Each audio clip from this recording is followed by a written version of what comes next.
向来宠妻的孟小将军，成婚3年，竟早在外头养了外室，虚情被揭穿后，他理直气壮：“你一个不下蛋的母鸡，有什么资格怪我养外室？”柳言儿红了眼，彻底看清眼前人。既如此，便好聚好散，各生欢喜。可后来，他却跪下哭求：“言儿，我后悔了，再给我一次机会吧。”大家好，开始今天的分享之前，希望你能给人间烟火点个订阅，我将会分享更多优质的内容。长安城出了个痴情将军孟如舟，15岁随军出征，18岁被封为常胜将军，20岁公然拒绝皇上赐婚，执意迎娶家道中落的心上人柳言儿。柳言儿与孟如舟青梅竹马，自小就有娃娃亲。柳家世代经商，柳言儿是长安城有名的富家千金。只可惜，柳家在一次生意中轻信于人，导致赔了许多银两，一夜衰败。那时候正是孟如舟崭露头角、锋芒正盛之际，所有人都以为孟如舟会为了前程与柳言儿退亲，可是他非但没有那样做，还当着众人的面宣誓：“我孟如舟此生非柳言儿不娶。”如此深情一片，怎么能不叫人动容？柳言儿很是感动，但那时还不是成亲的好时机。孟如舟刚接受封赏，没几天就要去前线征战，只许诺柳言儿：“再等我2年，2年后我一定娶你。”果不其然，2年后，孟如舟再一次凯旋，可他们的婚事却并没有那么顺利。皇帝很赏识孟如舟，想把一位郡主赐婚给他。那郡主听闻孟如舟勇猛，又听闻他曾对未婚妻有情有义，觉得他是一个顶好的男子，可以托付终身。大殿之上，孟如舟一听皇上要赐婚，脸色骤变，眉头能夹死苍蝇。只听他铿锵有力的声音传到每一个在场之人的耳中：“微臣已有未婚妻，且许诺此生为他不娶。郡主值得更好的人，望陛下成全。”大殿之上鸦雀无声，当面拒绝皇帝、薄面皇帝面子的人，从古至今屈指可数。孟如舟是条汉子，皇上脸色不太好看，却没有继续强求。你可想清楚了？不后悔，不后悔。孟如舟很是坚定。此事一出，孟如舟痴情柳言儿的事情才算真正家喻户晓。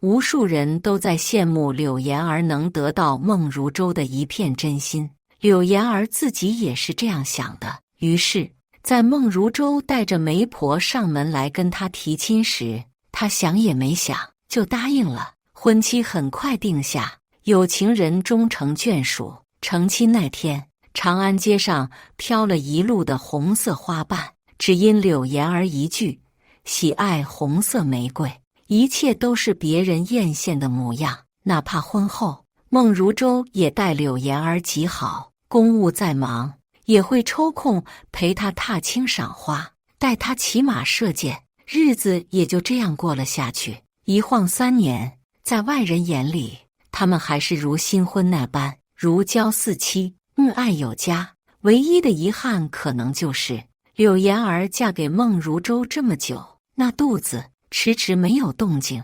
将军府上渐渐起了谣言，有说柳言儿根本不能生的，还有说是孟如舟娶妻只是为了掩饰断袖之癖的。柳言儿自己也急，他隔段时间就看大夫找良方，却查不出问题，得不到结果。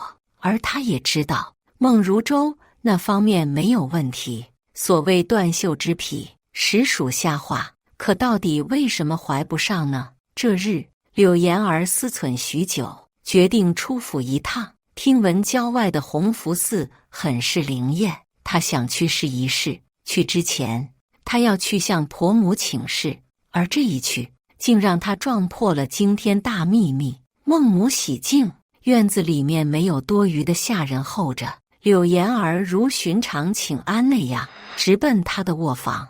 刚想敲门而入，就听见无比熟悉的声音传来，是孟如舟在说话。他说：“儿子已经安排妥当。”柳言儿一脸迷惑，并没有多想，只以为母子俩有正经事儿要办。可紧接着孟母的话却让柳言儿背脊一寒。他说：“等那孩子生下，你定要安抚好那女子，不然东窗事发，不只是丢了面子，你这名声也该臭了。”孩子，那女子，柳言儿手心都冒了汗，脑子懵了会儿，有些不敢置信。他们什么意思？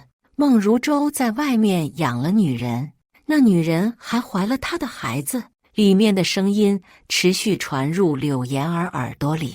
孟如舟，娘放心，儿子一早就和他商量好的，他替我生下一个儿子，我给他黄金100两，此后两不相欠。孟母，你心中有数就好。柳氏那边，孟如舟赶忙道：“言儿心思单纯，按原计划，到时候那孩子生下，我会安排人制造弃养的假象，劝他领养。”里面还在说着什么，可柳言儿已经听不下去了，他脚步虚浮，逃也似的离开。真没想到，她一向敬重的婆母和一向宠爱她的丈夫会这样合谋来骗她。她回到屋里，忍不住哭了一通，再也没了去弘福寺求父的念头。她记起1年前他们成亲2年，依旧没有好消息，她心中着急，还愧疚地提议要给他那一房妾室。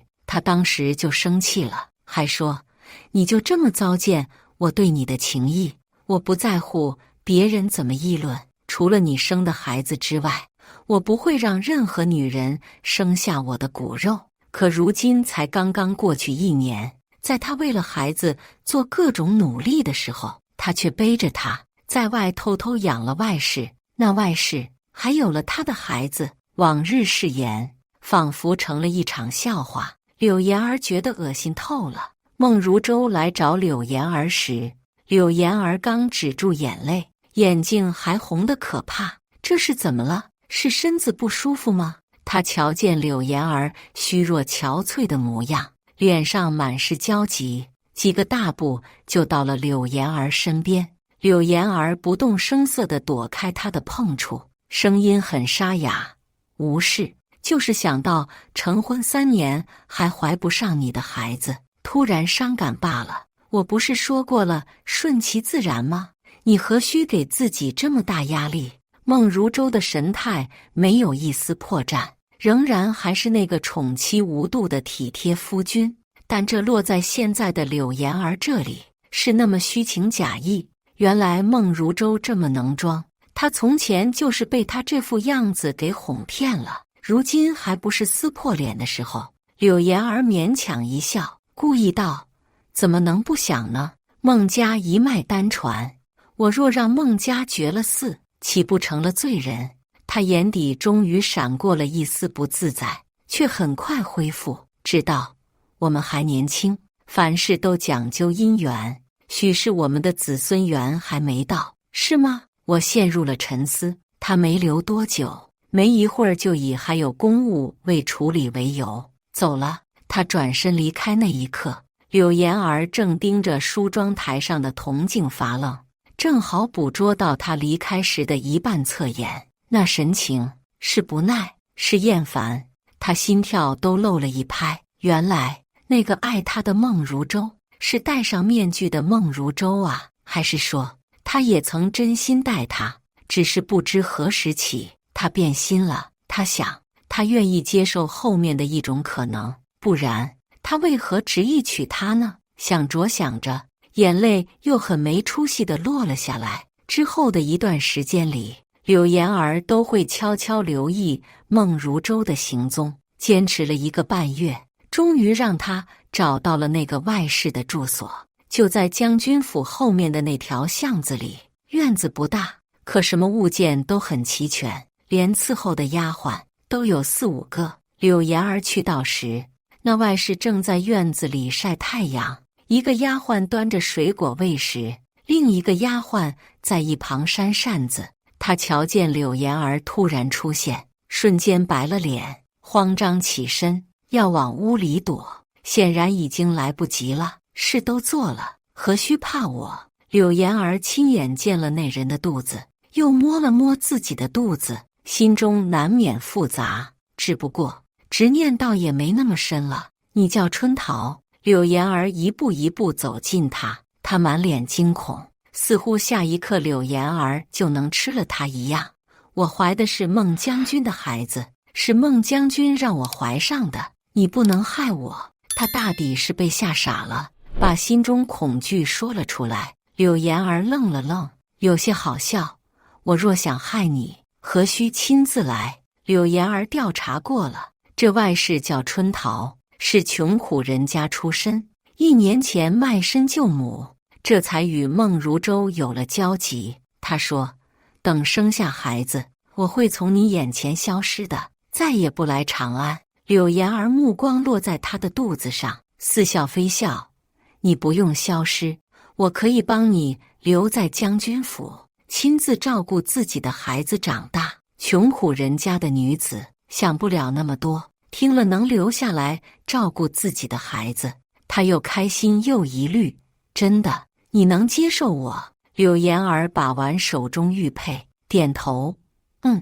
我从没想过独占孟如舟，你不知道，1年前我还想给他内妾来着，他拒绝罢了。春桃瞪大了眼睛，随即笑开了颜，但很快又收起笑脸，担忧道：可你也说了，孟将军他不愿意，你只要按照我说的做，他会愿意的。柳岩儿笑了笑，心想这个春桃比想象中的更好说话些，倒是省了不少时间。春桃的肚子已经9个多月了，距离生产的日子不远了。柳岩儿叮嘱他，在孟如舟下次来他这里时，让孟如舟亲自去东街买梨花糕。他困惑，去买梨花糕做什么？要买也是下人去啊，这你不用管，按照我说的做就好。柳岩儿将一侧的碎发拂到身后，漫不经心地回答他。2日后，孟如舟带着产婆去看春桃，柳岩儿估摸着时间，也出发往那边走。果然撞上了要出门去买梨花糕的孟如舟。柳岩儿故作惊讶：夫君，你不是去办公务了吗？怎么还在这里逗留？孟如舟慌了一下，又恢复如常。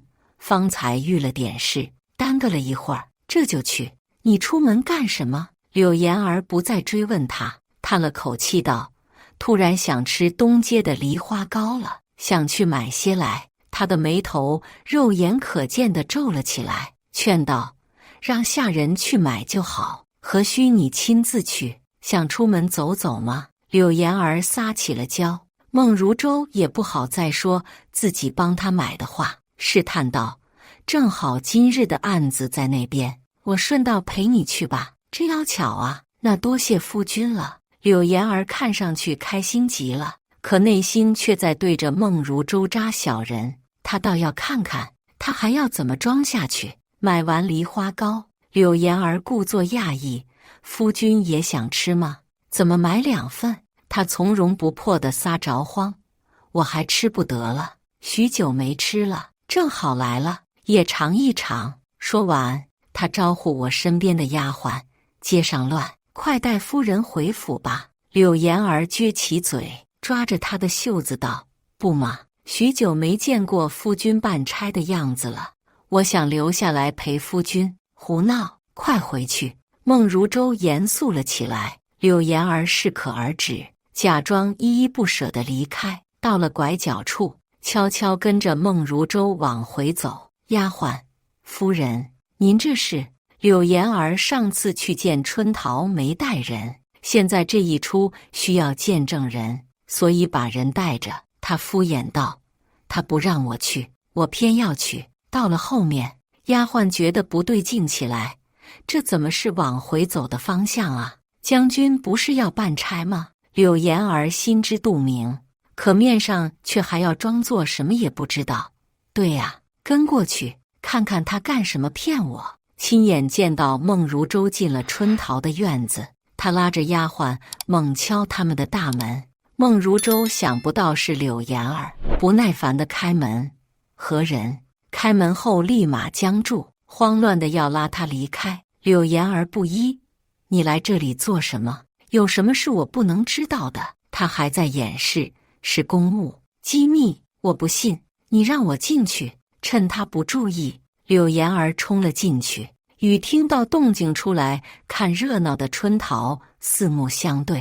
这就是你口中的公务吗？他是谁？柳岩儿的质问声让孟如舟一时无措了起来。他还想编些借口哄骗柳岩儿，没想到下一刻，春桃却突然上前抱住了他，并娇声喊道：将军，我害怕，你一定要保护好我们的孩子啊！养外室被正妻逮了个正着，9个月孕肚的外室还娇滴滴地窝在他怀中，求保护。孟如舟再也说不出狡辩的话。孟如舟，你要怎么解释？你居然背着我养外室！柳岩儿瞟了一眼自家丫鬟，显然对方已经被这惊天大瓜惊呆了。柳岩儿满意，一切都按她的计划在走。外室春桃也很识趣地配合演出，但她心中并不算畅快。看见夫君与外室搂抱在一起，还是难免心痛了起来。尽管眼前的人不值得，但毕竟是3年夫妻，多年情谊。孟如舟见事已至此，也不再装了，直言：是，我是养了外室，但我所做的一切都是因为你。虚情被揭穿后，他仍然理直气壮：你一个不下蛋的母鸡，有什么资格怪我养外室？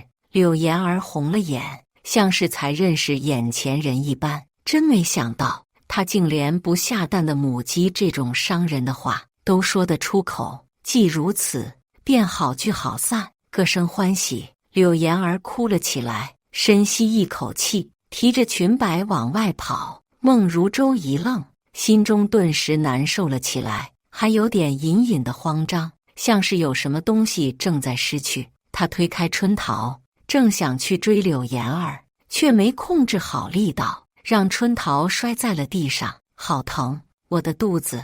春桃抱着肚子惨叫。孟如舟立马顾不得柳岩儿了，抱起春桃就往屋里去，对着下人们喊：去找大夫，产婆呢？快！柳岩儿跑到了江边，好好的抱着自己哭了一遍。追上来的丫鬟心疼她，并告诉她，方才那个外室摔了，怕是凶多吉少。柳岩儿眼中无神，盯着江面发愣，许久才道：希望他平安吧。归根到底，春桃也只是个被命运捉弄、身不由己的可怜人。春桃突然早产，让孟如舟慌了神，一心扑在她的身上，以至于柳岩儿后面做的一些动作顺利得很。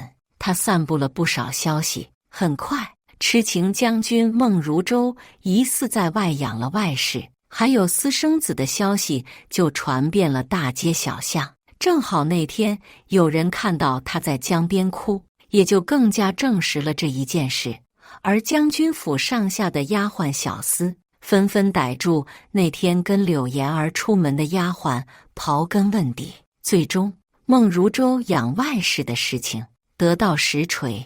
孟如舟想树立的痴情名声，一夕之间臭得稀烂。柳岩儿还雇了些人堵在春桃院子的门口，让孟如舟出来给个说法。孟如舟英勇无畏的形象轰然崩塌，躲在里面当上了缩头乌龟。孟母见事态严重，拉着柳岩儿苦口婆心地说教：岩儿，如舟这么做还不是为了你？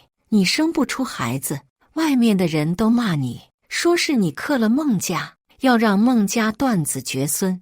他看不得你为了孩子焦虑，又舍不得你因看了别的女人同他好而伤心难过，就想了这么个下策。原本一切都好好的，等那外室生了孩子，他也就会留下孩子，乖乖离开。如舟在对外宣称你有了身孕，然后悄悄抱养那孩子，这样你安心了，孟家也有后了，有什么不好？孟母说的义愤填膺，柳言儿越听心越凉。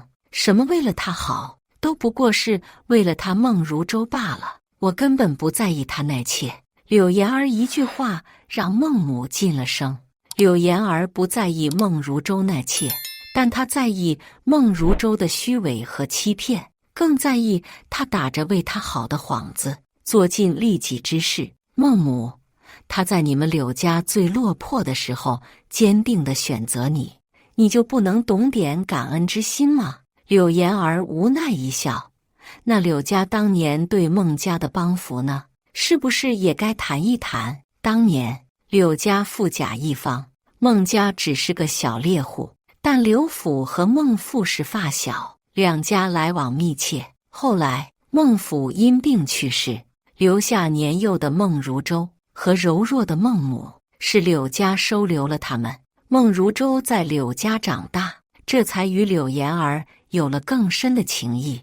长辈看两人相处不错，就为两个人定了婚约。时隔多年，柳家落魄，孟家翻身，许多情谊却和从前不一样了。孟母眯了眯眼，冷笑道：“正因为惦念旧情，所以我才没有反对如舟一心娶你。可如今看来，是我错了。人不为己，天诛地灭。我该为孟家多考虑，也不至于有现在这番光景。差点害孟家绝嗣不说，还要搭上如舟的前程。”柳言儿无视他的长篇大论，拿出早就准备好的和离书，道：“我已写了和离书，也签了字，只要孟如舟签了，往后我们就各不相干了。你也不必再觉得是我克了孟家。”见孟母不言语，他接着道：“那叫春桃的外室应该是生了个儿子，母凭子贵，她是个好姑娘，孩子小离不开母亲，倒不如成全她吧。”孟母这才道：“成不成全她，是孟家的事，轮不着你多言。柳言儿，事情已经闹大，你们只有留下她的份，如果把她打发走，对孟如舟的名声更不好。”孟母动容了，觉得柳言儿说的确实有道理，只是这和离书、和离之事，还得如舟和你商量。我虽是他的母亲，但也不好替他做主。孟母觉得孟如舟对柳言儿怎么着也是有真情的。柳言儿将和离书放下，叹气道：“我们是一定要和离的，不然你那新生的小孙子，我可不一定能容得下。”这话多少含了些威胁的成分。孟母觉得柳言儿做不出伤天害理的事儿，却又不得不心生惧怕，于是他终是道：“我会劝如舟与你和离。”得了他的肯定，柳言儿不再多留，立马回了房间，拿了早就收拾好的包裹，当下就离开了将军府。等孟如舟好不容易脱身回将军府时，早已见不到柳言儿的身影。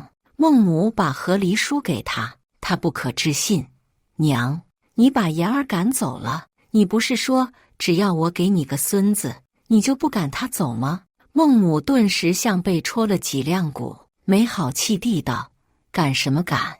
他自己受不了你跟别人生孩子，非要走的。”孟如舟如雷贯耳，想起柳言儿发现春桃时说的那句“好聚好散，各生欢喜”，他心惊了一下，他才意识到柳言儿并不是在开玩笑。这和离书我是不会签的，我做的一切都是为了他，他却要离开我。孟如舟红了眼，做事要出去追。他始终认为自己养外室要孩子，是在为柳言儿好。而那些名声什么的，是孟母要的，不是他。可孟母一句话却点醒了他：若你不在意名声，何须躲藏那么久？早出来，他也走不了。是了，他被那群造势的百姓吓到了。他并不是不在意名声。孟母继续说出：柳言儿若心里还有你，根本不可能置你于不顾，还留下和黎叔走了。说不定这都是他预谋已久的事。孟如舟心中的那根线终于断了，抱头痛哭。他记起春桃生产时说的胡话：“你可千万别骗我，将军一定会让我留下的。”他恍然大悟，原来他早知道了，就是在算计我玩罢了。再无留恋，他签了那和离书，声名狼藉，他陷入了颓废。好在孟母还算清醒，放出了话：“我儿养外室是由柳氏同意的。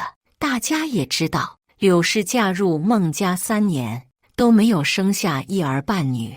原本我们商议好了，等外室生下儿子，就允许他进府。可没想到事到临头，儿子是生下了，柳氏却反悔了，偏要去母柳子。我儿不忍，便与柳氏起了争执。柳氏无理取闹，跑去江边哭冤，还以和离相逼。我们实在没想到柳氏会变得如此歹毒，胡闹不成，还想谋害幼儿。我儿寒了心，已将他休弃，还望大家还我儿一个公道，莫要再以讹传讹，好一个颠倒黑白。柳言儿从别人嘴里听到这番话后，再一次颠覆三观。柳家人也是气得不行，要去为柳言儿讨回一个公道，却被柳言儿制止。真的就是真的，假的就是假的，他再是狡辩，也不能把真的掩盖，把假的变成真的。我们没必要与之纠缠。柳言儿相信公道自在人心，况且经历了这么一遭，他不想再继续待在长安了，更没必要去解释。反正往后他都会远离曾经的一切。只是他没想到的是，孟家的报应来得如此之快。春桃和孩子被接到了将军府，孟如舟连着好一段时间都在酗酒，每次酗酒都会把如今的遭遇怪在春桃身上，怪他没藏好自己，怪他和柳言儿一起演戏欺骗他。不只是语言上的攻击，他甚至对春桃拳脚相向，羞辱他妄图山鸡变凤凰。短短几日，月子里的春桃就不堪重负，被彻底击垮。他觉得日子无望，也恨孟如舟，于是趁着所有人不注意，抱着幼儿逃了出去。等下人们追出去的时候，只在江边找到一只绣花鞋。孟母得知消息，当场晕了过去。醒来后，就是听见噩耗，春桃母子已经找到，却已经没了声息。孟母悔恨，一连哭了好些天，最终把眼睛给哭瞎了。而孟如舟却没有多难过，竟然还宛若新生，高高兴兴跑去找柳言儿，求他重新来过。他很是不要脸：“言儿，春桃母子已经没了，我答应你，往后绝不再养外室，绝不再辜负你，我们当什么也没发生过，回到过去好不好？绝无可能。”柳言儿满脸厌恶，他却放下尊严，跪下继续哭求：“好言儿，我后悔了，你就再给我一次机会吧，世上没有后悔药。”最终柳家人合力把他轰了出去，并连夜离开了长安。风光一时的孟小将军成了人人唾弃的过街老鼠。事态严峻，皇帝不得不将孟如舟调往边陲之地，以息民愤。此后长安再无孟如舟，而远离长安的柳言儿逐渐走出阴霾，迎接新的生活。以上就是今天分享的故事，大家有什么想说的、想吐槽的，欢迎在下方评论交流，也更希望能给人间烟火点个订阅，我将会分享更多优质的故事内容。